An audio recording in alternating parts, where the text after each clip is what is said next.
Bom dia, alunos do quinto ano da Escola Estadual Presidente Café Filho. Aqui quem fala é o professor Emerson. Nós vamos fazer hoje um encerramento aqui da disciplina de História, terceira unidade. Então convido vocês a abrirem seus livros na página 92, onde vamos conversar sobre a cultura e a transmissão de saberes. Para compreendermos bem o que queremos trazer aqui, primeiro você precisa ter em mente sobre a questão da transmissão dos saberes.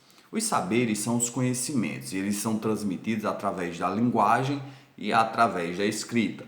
Com a evolução do homem e a aquisição de novos conhecimentos, ele foi capaz de deixar registros escritos daquilo que ele vinha produzindo, que é a escrita propriamente dita. Inclusive, a nossa aula de história, ela é um exemplo tipificado desse conhecimento, visto que nós entramos aqui na aula e começamos a estudar e a compreender aspectos referentes a períodos da história distintos, entendendo o cotidiano, entendendo aspectos da cultura, entendendo fatos relevantes tanto no meio político como econômico, e tudo isso, claro, graças a essa questão das transmissões de saberes. E isso é importante para nós. À medida que você adquire novos conhecimentos, você tem como intervir no seu presente. Conhecer o passado influencia na sua intervenção para o futuro.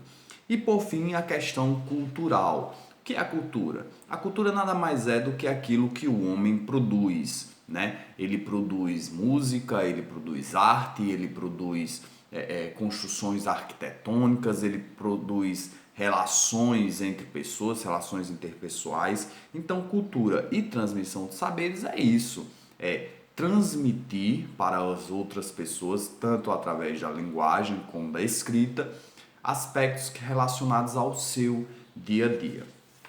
E aí a gente entra no contexto da transmissão de saberes de uma linha crescente de informações. Nós passamos pelo período dos registros apenas de desenhos rupestres nas cavernas, até chegar ao momento, aproximadamente 3.500 a.C., lá na região da Mesopotâmia, onde o homem começou a adquirir a capacidade de escrever. Ele foi desenvolvendo ali alguns hieróglifos, ele foi transformando em letras, e aí foi evoluindo até chegar, aqui no caso nosso do Brasil, o alfabeto que nos permite nos comunicar. Se você observar, nós passamos por uma crescente de cartas, né? Isso é muito antigo, inclusive tem até citações na própria Bíblia, que é um dos livros mais antigos que existem, da escrita de cartas. Nós temos a questão do telégrafo também, o orelhão, que é o telefone público, também é muito conhecido. Hoje em dia a gente não usa mais por conta de uma outra evolução, que foi o telefone celular. Permite uma comunicação muito mais rápida, inclusive através da internet. Temos a comunicação através dos jornais, temos a comunicação através da televisão. Então, todo esse tipo de comunicação ele permite uma interação mais acelerada e melhor. Pra você tem uma ideia, antigamente as pessoas para transmitir uma informação demoravam muitos dias. Por quê? Precisava escrever uma carta, enviar essa carta até chegar ao seu destinatário. Eu lembro quando eu era criança, eu morava aqui no Rio Grande do Norte, a minha prima morava lá em São Paulo e nós éramos próximos e nos correspondíamos por carta. E aí a gente enviava uma carta, era aproximadamente uns 3 meses para que eu enviasse a minha carta, ela recebesse lá e me mandasse o retorno. Então eram uns 3 meses aproximados para que a gente tivesse o feedback da informação. Se fosse algo de urgência, de vida ou morte, pode ter certeza que não iria dar certo. No nosso caso, éramos crianças e as conversas eram bobas. Mas aí você leva em consideração o contexto de urgência, né? E aí hoje a gente tem. Você precisa sair de casa, deixa mensagem no WhatsApp para a mãe, ou vai resolver uma coisa, os pais, e manda mensagem no WhatsApp e ela é pronta entrega. Você envia e já chega lá. A importância da comunicação. Importante que eu falei aqui da comunicação oral, da fala, falei da comunicação da escrita, mas existe também a comunicação através das libras, né, que é a linguagem para os surdos, que também é extremamente importante porque permite a comunicação de um grupo específico que antes tinha uma certa dificuldade de se relacionar com as outras pessoas. Haja vista que a comunicação ela ficava truncada, era difícil de compreender o que queria se comunicar. Na página 96 fala que existe no mundo cerca de 6.000 idiomas. É muito idioma diferente. Obviamente, nenhuma pessoa domina todos eles, senão o papai Google, né?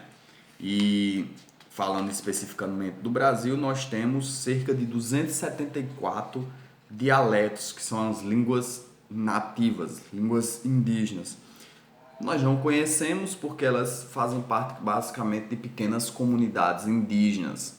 Né? Nossa linguagem oficial, nossa língua oficial é o português, que herdamos dos próprios portugueses. Sobre a questão da escrita, na página 99, a gente também tem a questão de uma evolução. Nós saímos apenas da escrita alfabética para a escrita simbólica e de emojis, né? Os símbolos aí você vai ter relacionados à acessibilidade, por exemplo, que na página 99 tem mostrando o menininho sentado na cadeira, e quem vê essa imagem já sabe o que ela quer dizer. Tem o outro menininho jogando lixo fora da lixeira e aí tem um sinalzinho em cima e a gente também já sabe que aquilo dali significa que não pode pôr lixo fora da lixeira. Então são símbolos que conseguem comunicar com clareza, conseguem transmitir uma informação de forma clara para nós. E os emojis estão mais relacionados à tecnologia de hoje, né? As carinhas lá do WhatsApp ou do próprio Facebook. E quando você está conversando com alguém, você mescla entre a linguagem alfabética e a linguagem através dos emojis, e a pessoa que está sendo recebendo a sua escrita, ela compreende claramente o que você quis dizer. Inclusive você consegue transmitir emoções a partir disso. A gente chega aqui também em um outro momento sobre a tradição, lá na página 105.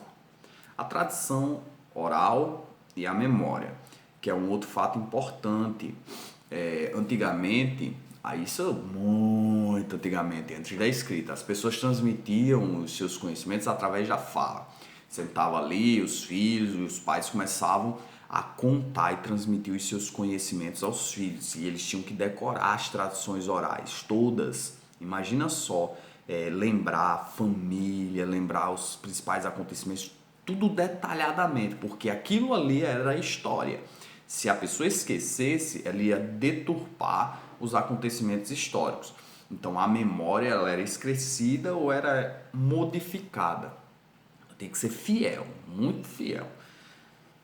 Nesse contexto, a escrita veio para facilitar as nossas vidas. Imagine você que está assistindo o vídeo, ter que ouvir seu pai contar a história de sua família todinha, a história do Brasil todinha, a história do mundo todinha, você ter que lembrar cada detalhe. Seria difícil, mas a escrita veio para facilitar. Então, se eu esqueço alguma informação, eu simplesmente vou nos livros ou na própria internet, pesquiso e recordo aquilo que eu sabia ou que eu havia esquecido, tá bom? Então, é basicamente isso. Nós vamos ter as tradições orais dos grupos específicos, quilombolas, indígenas, através dos próprios negros que fazem parte da nossa comunidade e hoje, advindos da África. Toda a população brasileira tem a sua tradição, então nós transmitimos através da escrita.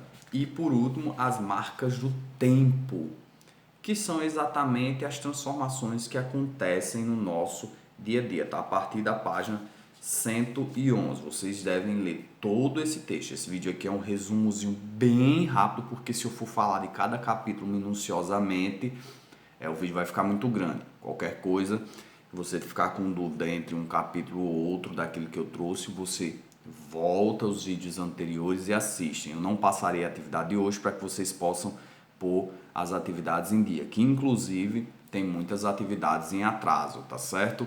Então os alunos do professor Gessian devem enviar as atividades para eles, os meus alunos do 5º ano A enviam as atividades para mim, ok? Fiquem com Deus e até a próxima aula. Tchau, tchau.